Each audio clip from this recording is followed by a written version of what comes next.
In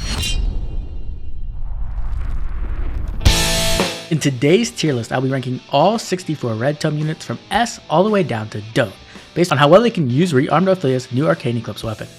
This tier list will be a bit different than other tier lists because I will not be ranking the units based off their power or how good they are, but based off how well they can use this weapon. This tier list is not only to recommend heroes who use this weapon well, but also units who use it poorly and shouldn't inherit this weapon. As this tier list has a massive amount of units, I will be breaking down all the units into different categories to make it easier to digest the information. You can find timestamps in the description down below if you want to find a particular unit you care about. Now let's quickly go over the criteria I use to rank these heroes. First is if the unit has access to preference skills. For example, a hero like Legendary Veronica with Enclosure. Heroes that have preference skills cannot equip the preference skill and this weapon, so it has less value on these units. Second, if the unit is due for a refine or eventually get a refine in the future. Third, if the unit has already had their weapon refined, intelligent systems will most likely never add true re-refines, so this is a second chance at life for those units. Fourth, if the hero is a seasonal hero with no preference weapon. These units historically have never got preference weapons or refines, so this is their first chance at getting access to a preference weapon. Fifth, stat line. When you're looking at inheritable weapons, stat lines become a much bigger determining factor. Sixth, movement type. Different movement types have different skill availability, such as infantry heroes having access to skills like Times Pulse or Infantry Pulse. Most importantly, if you have a favorite unit you love, use it on them. Playing with your favorites is the most important factor. Screw the tier list, favorites are greater than meta. Now before we get started with the tier list, let's do a quick analysis on Arcane Eclipse, so we can get a better understanding of what heroes will make the best use of it. So Arcane Eclipse has 5 main effects. Slaying, so special cooldown -1, a quicken pulse effect that grants special cooldown on turn 1 only. This is very important, it is not a times pulse effect. +5 to all stats if the unit's HP is greater than or equal to 25%. A guaranteed follow-up attack, and lastly, it neutralizes penalties to the unit's attack during combat. So unlike the other arcane weapons we've received that just have generally good effects, this weapon has a very specific playstyle it's leaning towards, which is big specials.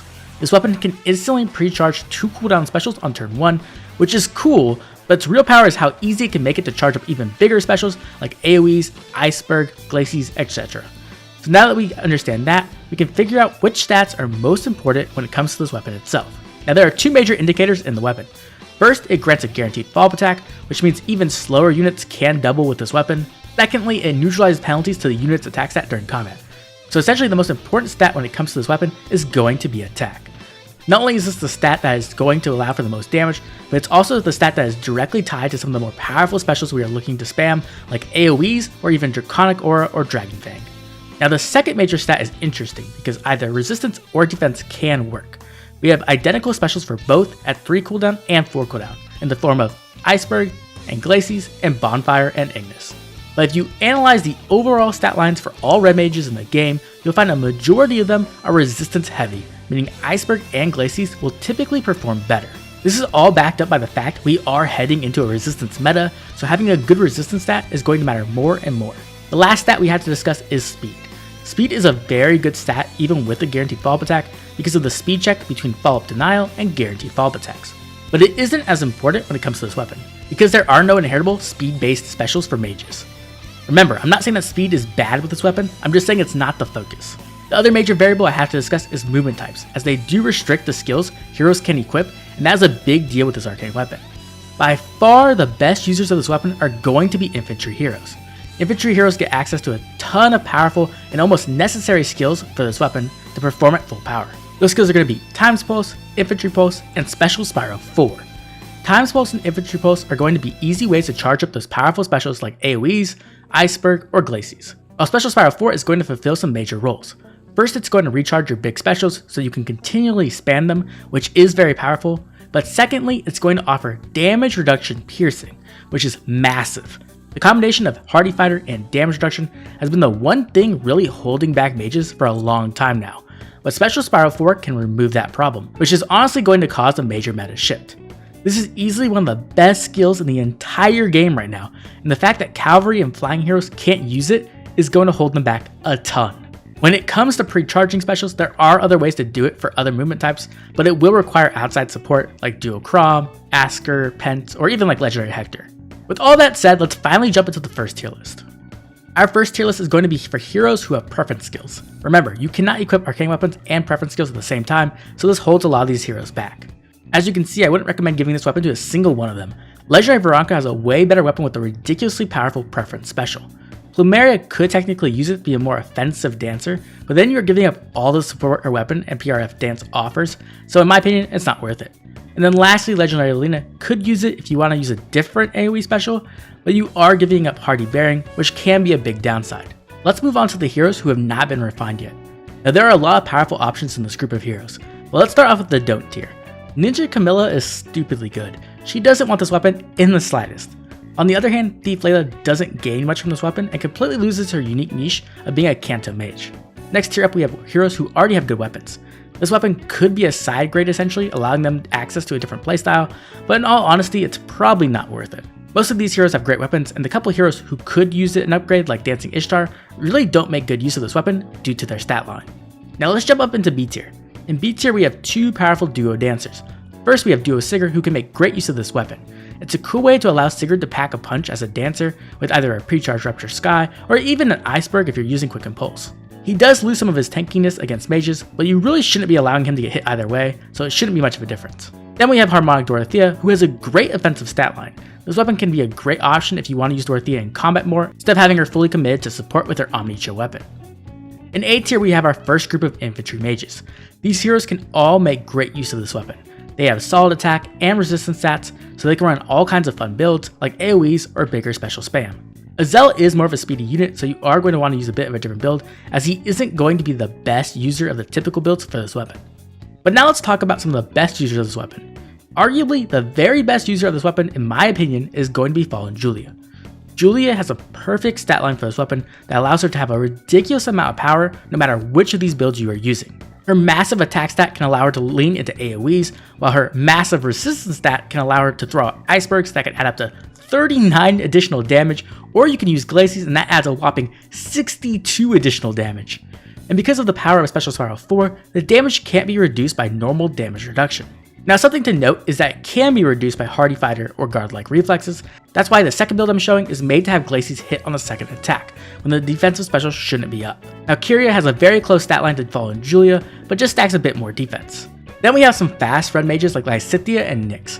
Both of these heroes have really high attack stats, so you should focus on making full use of that with things like AoE specials, Draconic Aura, or even Luna. This first build is going to allow you to pre-charge Draconic Aura and then constantly spam it each turn, and it will even have an additional 10 true damage due to attack speed finish and Special Spiral 4. The second build is your typical life and death AoE spam build. One thing to note is that Special Spiral 4 doesn't ignore damage reduction while using an AoE, but even so, it will allow you to recharge your AoE and offer extra true damage. Lastly is an annoying build you can use in Aether Raid's defense. It will allow the hero to teleport around and then drop a massive AoE on enemies, destroying their team. And if somehow the AoE doesn't kill, Windsweep can protect the hero from being counterattacked, so they can be danced to just finish off the job. And of course you can swap between Windsweep and Water Sweep depending on what you think will be best. Now let's move on to the red mages who don't have a preference weapon yet. This tier list is composed of heroes who will get preference weapons eventually, but it will be quite a while. The only hero who is due for a refine is Ewan, who should be getting one in 1 to 3 months. So you might want to wait for it before giving him an arcane weapon. In C tier we have Arete. She has a decent stat line for the weapon, but it's not as optimized as we would like, and the fact that she is cavalry definitely holds her back due to her inability to inherit specific skills like Time's Pulse and Special Spiral 4. In B tier we have Urk. Unfortunately, Urk just doesn't have the best stat line for this weapon. He has a very good speed stat, but his attack stat isn't great, and his resistance stat isn't anywhere near high enough to use specials like Iceberg or Glacies. He can use the weapon just fine, but it will be better on other heroes. In A tier we have Null and Miranda. They do have a solid stat line for this weapon, it's just that the heroes in S tier have a bit more optimized stat line to take full advantage of it. First up is going to be Peleus, who has the perfect mix of attack, resistance, and speed. This build I'm showing will allow him to spam out Lunas, and he's fast enough that he shouldn't get stopped by any follow-up denial effects, and if he has to, he can even double naturally. After that we have Elfric, who is showing off a pre-charged AoE build. This is a build if you want your hero to be completely self-reliant. This will allow the hero to blast off an AoE on turn 1, and then have it recharged immediately after. Lastly, we have some powerful Iceberg spam on Salem. This build is pretty expensive at the moment, because there is no attack res finish 3 in the normal pool, so don't feel bad if you have to use a different A skill like attack res ideal or solo. Now let's move on to my favorite tier list, the one that covers heroes who have already been refined. Because all of these heroes have already been refined, this is essentially their second chance at life, which is awesome, because a lot of these heroes are fan favorites or are free to play available. The don't tier is going to be a bit awkward. because we have Brave Lysithea down here who absolutely has a better weapon than Arcane Eclipse, but she is easily one of the best users of Special Spiral 4 in the entire game. Like, this skill turns Brave Lysithea into a horrifying top tier nuke. So while she doesn't want the weapon, she does really want the fodder off Rearmed Ophelia. Personally, this is probably where I will be foddering off my Ophelia too, but if you do care more about making use of the weapon, then this isn't the choice for you. The other hero down here is Kanas. Kanas has a really good weapon that perfectly suits him, so I don't really see any reason to switch weapons whatsoever. In the already good weapon tier, we have heroes who can technically use this weapon, but I think their current weapon works better in most situations. Heroes like Summer Tana, Garneth, and Halloween Noe really enjoy the uniqueness of their weapon and don't have the stat line for Arcane Eclipse. While heroes like Aversa and Adrift Camilla arguably have better weapons, especially when you consider that they are flyers. In C tier, we have a lot of heroes who just don't have the stat line to optimally use this weapon. The majority of these heroes have pretty bad attack stats that hold them back, and in the case of Erica and Leo, they also have the fact that they are cavalry, which just makes it worse. In B tier, we have two heroes who can use this weapon good, but not great. They once again just don't have the best attack stats. In A tier, we have some great users of this weapon. These heroes have solid attack stats, and a majority of them have great resistance stats as well. As for Celica and Bridal Thardra, you are going to want to use some of the more speedy builds I showed earlier for them, as it better suits their stat line. Finally, we have the S tier, where we have some big winners. I'm honestly very happy to see that Lilina and Soniki, who are both Gen 1 units, will be given another chance to be powerful. Soniki and Lilina have almost perfect stat lines for this weapon, and can run any of these three builds extremely well. When it comes to Hubert, he did just get a refine, but I honestly found it underwhelming. And even if you didn't find it underwhelming, this weapon allows Hubert to be more offensive instead of acting as a support unit, so this is a good option. Now let's move on to our final tier list. My final tier list is going to be for all the seasonal heroes in the game who do not have preference weapons and will most likely never get them. This weapon can be amazing on them and give them a chance to finally shine. Now let's start off with C tier. This really hurts me to say, but these heroes do not have good stat lines for this weapon. Valentine's Titania has an abysmally low attack stat of 30, which just does not suit this weapon at all. While Lorenz and Summer Leo just have really bad stat lines. They are just all over the place. Now in B tier, we have some really cool choices. In my opinion, these are the best cavalry and flying heroes to inherit this weapon to. Bridal Cecilia and Summer Mercedes have the perfect stat lines for this weapon, but unfortunately their movement type does hold them back quite a bit. This is also true for Scion Julia. Flying heroes just don't have access to the best skills at the moment, especially their inability to get Special Spiral 4. Now you can run some of these builds like I'm showing. They're going to be good, but they are going to struggle in the current meta. These heroes just have no way to get around saves or damage reduction, which is a big limiting factor even if you consider Emblem. If these are your favorite heroes though, I definitely recommend going for it, but I do think this weapon is objectively better on infantry units. Now when it comes to armors, we have two options, Henriette and Winter Thardra. Unfortunately, ranged heroes can't use defensive specials, which really sucks because this weapon would be perfect for them. But both of these heroes can use this weapon to partially pre-charge an iceberg so that they can counterattack with it, which can help secure kills, but it isn't going to make them like top tier save units by any means. And with the release of Emblem and the giant meta shift we're currently undergoing, which is away from saves, I'm not sure this is really where you want to invest such valuable fodder such as Arcane Eclipse and Special Spiral 4. Okay, and with that, all my tier lists are complete. I hope this video was able to help you decide who to inherit Arcane Eclipse to. And another thing to consider is just how valuable Special Spiral 4 is, and maybe decide to completely ignore the weapon, or if you have the patience for it, you can even wait for the anniversary in 2 months and see if the inheritance cap is increased, as that would allow you to inherit the weapon, Special Spiral 4, and Times Pulse all to one hero.